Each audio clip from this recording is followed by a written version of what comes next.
2 dias depois de ter sido alvo de uma tentativa de assassinato durante um comício na Pensilvânia, Donald Trump anunciou o candidato a vice na chapa do Partido Republicano para as eleições presidenciais nos Estados Unidos. O escolhido é o senador J.D. Vance. Ele foi criado por uma família de classe trabalhadora em Middleton, cidade industrial de Ohio. Ele foi fuzileiro naval por 4 anos e chegou a ser enviado para a guerra do Iraque. Antes de entrar para a política, escreveu uma autobiografia que virou best-seller, o Hillbilly Elegy, que depois foi transformado num filme. Na época, o livro foi descrito por críticos como, abre aspas, uma visão da classe trabalhadora branca conservadora, fecha aspas. O J.D. Vance se autodenominava um cara contra o Trump. Só que quando ele entrou na corrida eleitoral, isso mudou radicalmente. Ele conquistou uma vaga com o apoio do Trump, que busca atrair eleitores mais jovens com o novato, o J.D. Vance, de apenas 39 anos. O candidato democrata e atual presidente, o Joe Biden, de 81 anos, tem sido muito criticado justamente pela capacidade de cumprir um segundo mandato, se for reeleito. Sexta-feira, 19 de julho de 2024. Olá,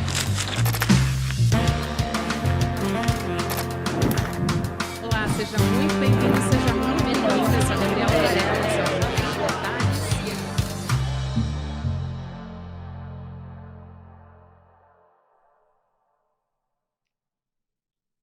Varela, Olá, seja muito bem-vindo, seja muito bem-vinda. Eu sou a Gabriela Varela, esse é o Videocast em Detalhes e aqui você já sabe, a gente analisa uma temática, uma notícia importante do momento no Em Detalhes. Eu vou conversar com a jornalista Heloísa Vilela. Você já sabe, então, se eu vou conversar com a Heloísa Vilela, a gente vai falar de política e ninguém melhor do que ela para falar sobre esse contexto das eleições americanas que estão se desenhando.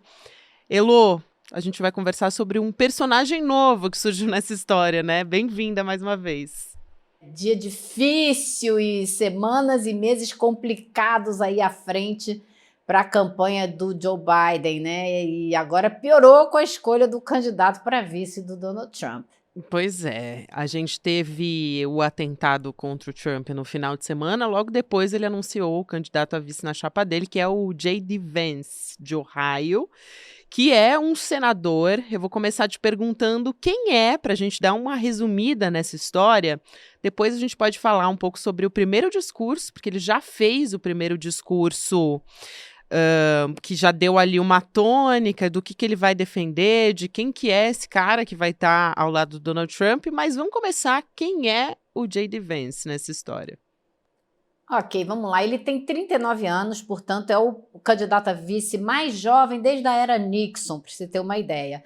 E é uma pessoa, um político, no qual a extrema-direita está colocando todas as fichas como um futuro líder do partido que hoje em dia a gente não pode mais dizer que é o Partido Republicano ou o Partido de Lincoln, como se falava antigamente, né? Mas sim o partido de Trump, porque nos últimos 8 anos o Donald Trump conseguiu realmente controlar esse partido. Ele conseguiu se livrar da oposição. Quem era contra ele ou saiu, ou se calou, ou virou casaca, como é o caso do próprio Vance, que já foi um cara que se dizia anti-Trump. Mas antes da gente entrar nisso, é bom a gente saber um pouco das raízes desse cara, de onde ele vem, para onde ele vai, né? E ele personifica uma parcela da população muito importante, que é a população branca, de classe média empobrecida, dos estados fundamentais para se ganhar qualquer eleição, que são chamados estados pêndulo, né? Ohio, Michigan, Pensilvânia, são estados, vários deles que fazem parte do que se chama nos Estados Unidos de cinturão da ferrugem. Ferrugem porque enferrujou, já era, perdeu, né? É onde existia indústria e as indústrias foram fechando e os empregos industriais foram se mudando para o México, depois para a China, para a Ásia. Então, é uma população que sofreu muito com essa mudança econômica pela qual os Estados Unidos passaram. E ele, então, personifica isso. Ele veio de uma família, não vou dizer pobre, mas uma família remediada, típica do interior dos Estados Unidos, é o que eles lá chamam de redneck, e ele até escreveu uma biografia na qual ele conta toda a história da vida dele, toda não dá, o cara tem 39 anos, né? Mas a história dele até chegar à política. E ele, esse livro, inclusive, se transformou num filme maravilhoso, onde a Glenn Close faz o papel da avó dele. A Glenn Close está irreconhecível. Ela é outra criatura. Então, o filme é muito bom e conta bem essa história da ascensão desse rapaz que conseguiu chegar na Universidade de Yale para fazer direito. E lá ele conheceu a esposa, que vem de uma família mais abastada, e se casou, tá com ela, foi ela que o apresentou à Convenção Republicana, inclusive, antes do discurso dele. Então, ele é um pouco assim surpreendente estar ao lado do Trump hoje, porque ele se dizia um cara que jamais seria trumpista. E foi mais longe ainda. Ele acusou o Trump de ser o Hitler dos Estados Unidos e declarou para todo mundo que não votou no Trump em 2016. Elô, só para quem não conhece, é interessante você falar sobre esse filme que aqui no Brasil a gente conhece como Era Uma Vez um Sonho. Então, para quem está curioso, e essa autobiografia do J.D., ela chama algo como, em tradução aqui para o português, Elegia Caipira, como se fosse um poema triste, né? Elegia e Caipira, que conta a história dele. Eu vou pegar esse gancho para trazer um pouco do discurso, desse primeiro discurso do Vance. Por quê? Eu quero ouvir a sua avaliação também sobre esse discurso, mas antes de mais nada, ele teve uma fala bastante nacionalista. E aí eu vi alguns analistas dizendo, ele consolidou o Partido Republicano como um partido trumpista. Achei interessante, quero ouvir se você concorda ou não com isso, mas para ressaltar alguns pontos aí do discurso dele para você comentar. Ele disse que vai valorizar os trabalhadores, né? Construir fábricas para o Brasil, olha, para os Estados Unidos voltarem a ter uma produção própria. E aí, quando ele faz isso, só para a gente não se enganar, e você já falou isso muito bem, Elô, quando você cita essa autobiografia dele, quando ele está falando de classe trabalhadora, ele está falando de uma visão branca e conservadora. É disso que ele está falando, quando ele está falando dos trabalhadores ali. O Vance também, ele é casado com uma filha de imigrantes, então, e no discurso ele diz, eles ajudaram os imigrantes a enriquecer os Estados Unidos. Tem várias coisas ali interessantes para analisar. Tem o NAFTA também, ele falou a respeito disso no discurso. Então, eu queria ouvir a sua avaliação desse primeiro discurso para a gente poder, eu acho que vai ajudar a compor a nossa imagem sobre esse vice. Uhum. Eu vou te dizer o seguinte, ele personifica essa classe trabalhadora, apesar dele não fazer parte mais, porque ele chegou em outro nível. Ele foi para Yale e de lá ele foi trabalhar na Califórnia com gente de muita grana. Então ele já não é um representante, mas ele veio de lá. Agora, ele atrai também, e o Trump tem feito isso também, um público de eleitores, trabalhadores negros. Por quê? Porque eles estão jogando os negros contra os imigrantes, dizendo que os imigrantes estão roubando os empregos dos negros. E como que ele se livra, né? Se sai dessa enrascada de ser casado com uma imigrante e, ao mesmo tempo, combater a imigração? Eles sempre dizem que eles são a favor da legalidade. O imigrante tem que ser o imigrante que entrou lá legalmente, que pediu pelas vias, né, legais para entrar nos Estados Unidos. Então, ele defende calorosamente a construção do muro, a dificultar a entrada dos imigrantes.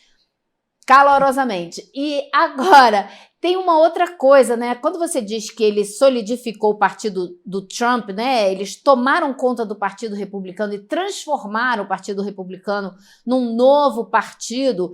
É um partido populista, de extrema-direita, nacionalista, e nacionalismo aí significa o quê? Você ir contra toda a ordem econômica que foi criada, implementada e levada adiante desde Reagan até agora, né? E passando pelos partidos, pelos candidatos democratas também, que tinha como base o quê? A globalização e o neoliberalismo. Eles agora estão indo contra tudo isso, porque isso também na Europa já está acontecendo, né, Gabi? Os líderes mundiais chegaram à conclusão que não deu certo. O neoliberalismo não funcionou e a globalização acabou se transformando num grande problema para países como os Estados Unidos. Então, o nacionalismo deles vai, no poder, significar o quê? Mais conflito com a China, talvez menos envolvimento dos Estados Unidos em conflitos como o da Ucrânia, porque ele foi contra soltar mais dinheiro para mandar armas para a Ucrânia. Isso tem sentido se você pensar na população desses estados empobrecida, sem emprego. O discurso que se faz não dá para ficar gastando dinheiro com isso quando a gente precisa cuidar da nossa população, né? Então é por aí que vai o discurso, mas o que é interessante é que foi justamente o Partido Republicano que começou com a globalização, né, com os acordos de comércio, e depois foi o Trump, o Clinton que fechou, o democrata que foi lá e fechou o NAFTA, né?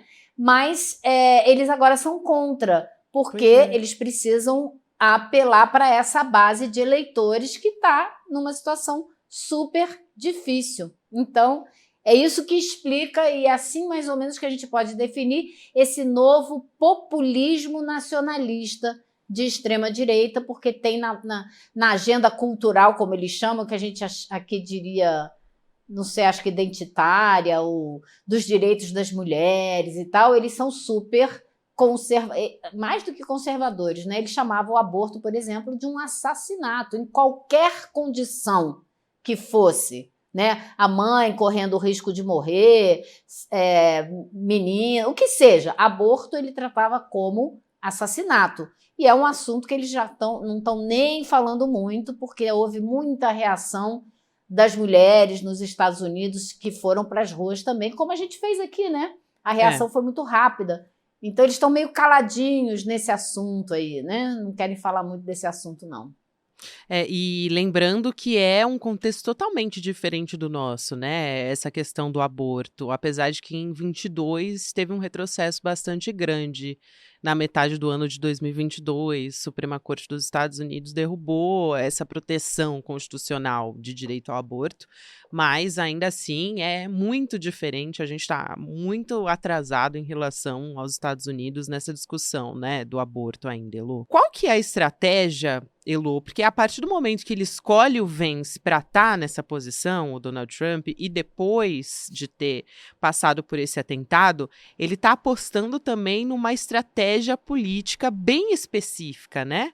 Como é que foi essa virada de jogo para o Vance passar a ser um aliado de primeira hora do trumpismo e a escolha do Trump como uma estratégia política para essa eleição? Ele está pensando num futuro de deixar talvez não só um legado, mas talvez uma pessoa ali para cumprir esse papel, porque o Trump não vai poder ser de novo presidente se ele vencer essas eleições, né? Então ele está pensando nisso também, será?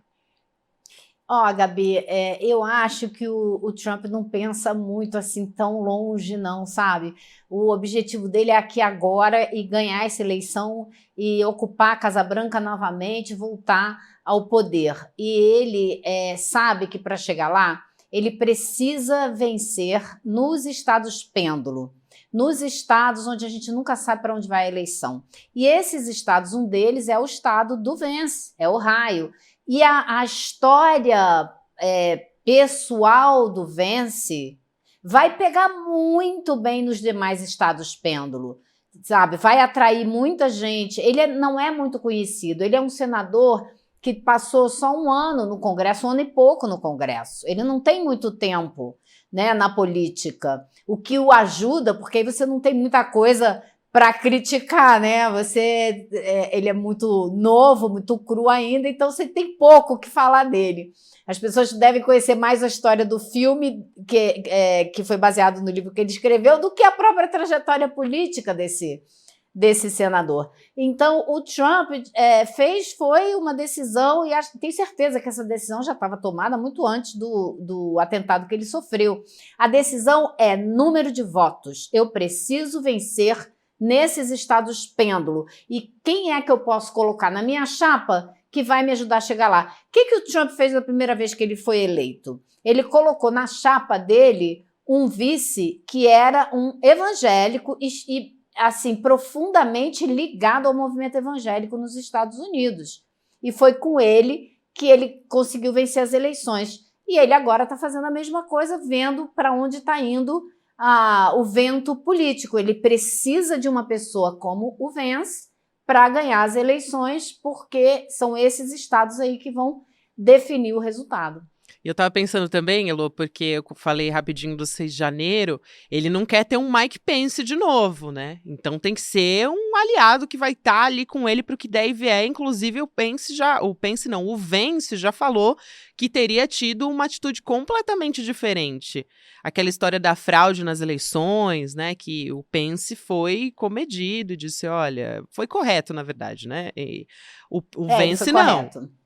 O Vance diria, não, apoio mesmo, porque teve aquela coisa da troca de delegados, né, que poderia ter significaria um golpe, basicamente.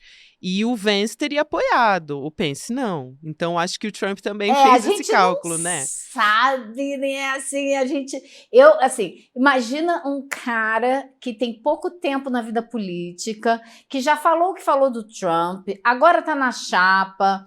Dá pra gente botar a mão no fogo e dizer que na hora H, daqui a 3 anos e meio, 4, ele vai fechar com o Trump acima de qualquer coisa? Vai nada. Se ele perceber que o futuro político dele, né, depende de romper com o Trump, ele vai romper com o Trump. Imagina, ainda mais na extrema-direita, né, Lô? Ali, cara, não tem aquilo ali ninguém segura a mão de ninguém. Isso aí, nem pensar. Então, que a gente tem a sua declaração. Que é ele dizer que houve fraude na eleição, não tem nenhuma evidência disso, tá, gente? Isso é uma falácia, isso é para poder ser o candidato a vice, é só para isso. É isso. Ele sabe que o Trump quer ouvir isso, então ele foi lá e falou. Então esse cara não tem um mínimo de escrúpulo, né? A gente já viu que isso já está estabelecido pelas falas dele. Se você comparar, não tem nem 2 anos e agora já está claro que ele realmente não tem nenhuma convicção política, ele quer o poder, então ele vai ser candidato a vice já pensando que depois o Trump não pode se candidatar novamente, será ele o candidato. É isso, o jogo está jogado, é esse o jogo. Agora, ele ainda vai ter que se provar, né, nas ruas, nos comícios, para ver se ele convence a população. Agora, eu acho que o Trump está muito bem encaminhado, viu, Gabi? Infelizmente, eu acho que assim, a candidatura dele e a estratégia política estão muito bem encaminhadas com um cara que a gente pode dizer várias coisas a respeito dele para criticá-lo, mas uma coisa a gente tem que admitir, ele é um mestre no domínio das mídias, ele sabe muito bem onde as câmeras estão, ele sabe que imagens são importantes, né? Ele não perde nenhuma oportunidade de produzir uma comunicação visual importante. Eu acho que a gente riu muito da convenção, com as pessoas na convenção republicana, usando o curativo na orelha, né? A gente riu bastante dessa imagem, mas essa imagem fica como memória afetiva de apoio ao Trump. Então, tudo é muito bem orquestrado, ele realmente é um mestre da comunicação da extrema-direita. Acho que isso aí não há a menor dúvida. Então, vai ser bem difícil para o Partido Democrata enfrentá-lo nesse momento. Não sei nem se o atentado ajuda, sabe? Eu acho que o atentado só ajuda para quem já é muito fã do Trump, mas eu acho que o atentado pode até assustar os indecisos, porque ele mostra que a violência política aumenta quando você tem alguém elevando o decibel do discurso político, como é o caso do Donald Trump. O Biden foi uma escolha que o eleitorado dos Estados Unidos fez para acalmar a situação. As pessoas estavam exaustas do decibel do Donald Trump. da confusão que ele aprontou, especialmente na pandemia, né? Quantidade de mortes que não deveriam ter acontecido. Você sabe, essa história toda, não preciso contar, é muito parecida com o que se passou aqui no Brasil. Então, houve uma decisão assim de, pelo amor de Deus, deixa eu me acalmar um pouco, e aí o Biden foi escolhido. Então, isso pode trazer de volta umas memórias, né, que assustam, e isso pode fazer com que os eleitores indecisos acabem dizendo, olha, apesar do Biden, eu vou votar nos democratas. Eu acho muito interessante você trazer esse ponto, Elo, porque o Vance, ele tentou fazer colar já com o que a extrema-direita faz muito, que é pegar aquela história e tentar inverter.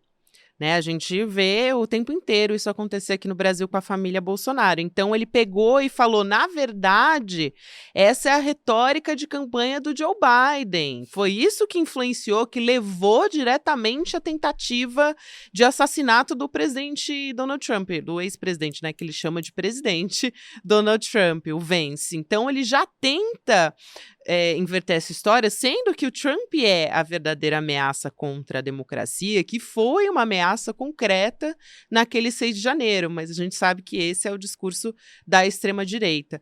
Eu quero aproveitar... Gabi, veja como é a falta de memória das pessoas, Exato. Da população em geral. Né? Exato. Ele vai dizer que o discurso do Biden, dizendo que o Trump é um fascista, que é preciso barrá-lo a qualquer preço, é que provocou. Mas ele chamou o Trump de Hitler. No passado. Uhum.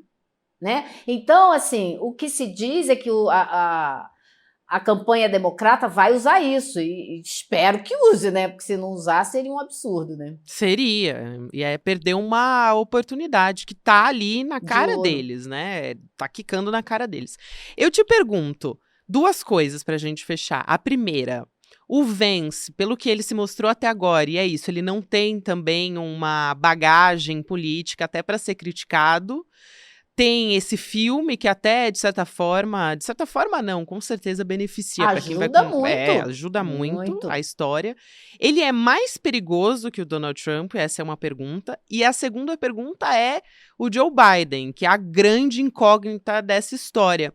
Mas, depois que o Vance foi anunciado e também com os acontecimentos ali depois do atentado, tá crescendo mais ainda a pressão em torno dele para ele desistir da campanha presidencial. Então, essas são as duas questões que eu te deixo aqui para a gente fechar o nosso programa.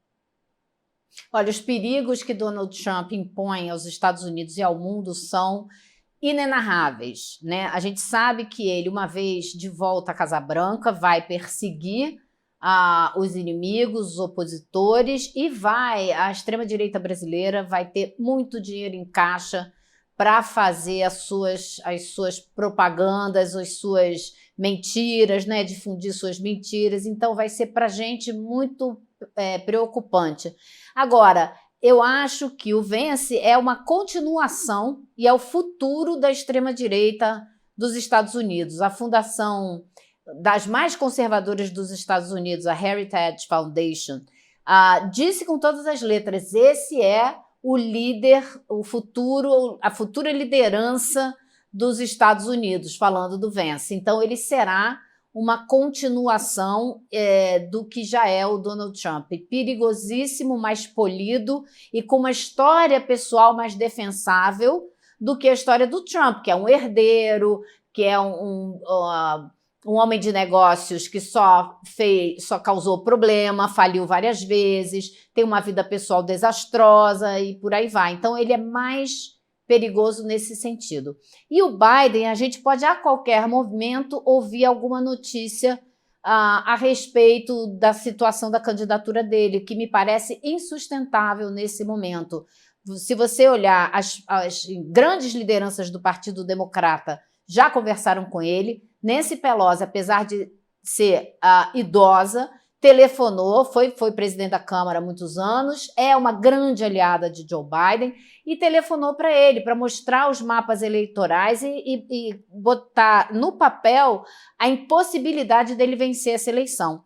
Os líderes democratas da Câmara e do Senado também conversaram com Biden, cada um separadamente, e eles estão muito preocupados não só com a grande possibilidade de vitória do Donald Trump, mas também com o que vai acontecer com as candidaturas de deputados e senadores se o cabeça de chapa estiver tão fraco. Eles precisam também defender a eleição no Congresso, né? Então, eles também conversaram, e eu li umas trocas de mensagens e debates num grupo fechado de Facebook que o site político publicou, teve acesso, que mostram o pau quebrando entre os delegados do Partido Democrata, que são 500 ou 550 delegados que vão participar da convenção do partido e que estão preocupadíssimos e estão denunciando a falta de democracia interna, porque não estão podendo nem discutir a situação de saúde do Biden. Um deles foi falar alguma coisa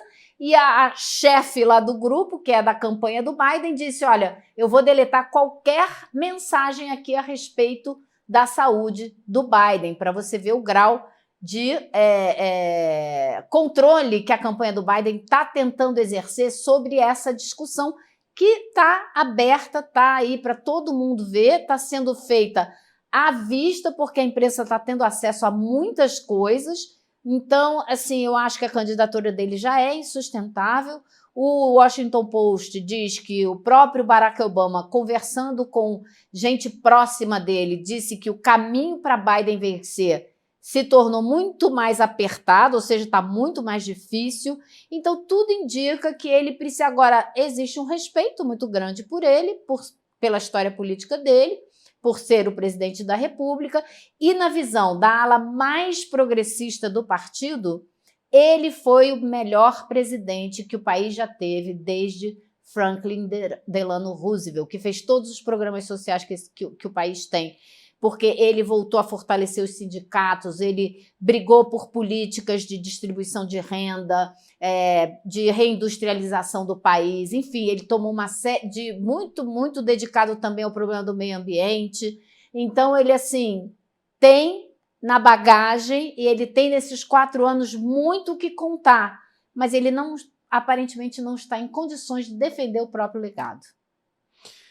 Lu, e a cada segundo pode acontecer alguma novidade. A gente está gravando aqui, a gente não sabe, de repente, o que vai acontecer com o Joe Biden, tá? Toda uma expectativa no entorno disso. Te agradeço mais uma vez, assunto tenso, né? Gera uma preocupação, inclusive, na gente em relação à extrema-direita, possivelmente ganhando muito corpo lá nos Estados Unidos, mas é sempre muito bom conversar contigo, Elo, eu adoro bater papo com você, então obrigada mais uma vez. Falou, querido, igualmente. Um beijo. Beijo. Gente, lembrando que, olha só, recado importante para você, a gente vai ter um Cinema ICL. A gente vai ter o Cinema ICL já fazia tempo, né, que a gente não trazia aqui, então prepara a pipoca aí. A gente vai exibir um documentário que se chama A Ponte de Bambu, no dia 21 de julho, às 8 horas da noite. Dia 21 de julho, gente, é domingo agora, para quem tá nos ouvindo pelo YouTube e para quem tá nos ouvindo pela plataforma de áudio também, se der tempo, é aberto, é gratuito para todo mundo. Depois a gente vai ter uma entrevista exclusiva, inédita, com o diretor Marcelo Machado. Quem vai entrevistar o Marcelo é o Chico Pinheiro. Então, essa história que conta o filme, né, o documentário, conta a história da família do jornalista Jaime e Angelina Martins, que viveram e criaram as filhas deles na China na época do Mao Tse-tung, então quando o país estava fechado para o resto do mundo. Então tem toda a experiência de 2 realidades. O documentário também fala sobre a vida cotidiana dessa família, sobre o cidadão comum diante de um evento como esse, né, de grandes eventos externos. Então vale muito a pena assistir. icl.com.br/cinema para você se inscrever e assistir de graça. Inclusive, esse filme, né, esse documentário só está disponível na plataforma do ICL, então não dá para você assistir em outro lugar. Vale muito a pena fazer a sua inscrição e acompanhar. Obrigada a você que acompanhou a gente até aqui no Em Detalhes. Próximo episódio vai ao ar às 10h30 da manhã, de segunda a sexta-feira. Nas plataformas de áudio você pode ouvir em qualquer horário. Também, depois, no YouTube, você tem o Mercado Investimentos, depois Rolê ICL, toda a nossa programação, 6 horas da noite, CL Notícias, segunda edição. Obrigada, você que me acompanhou até aqui.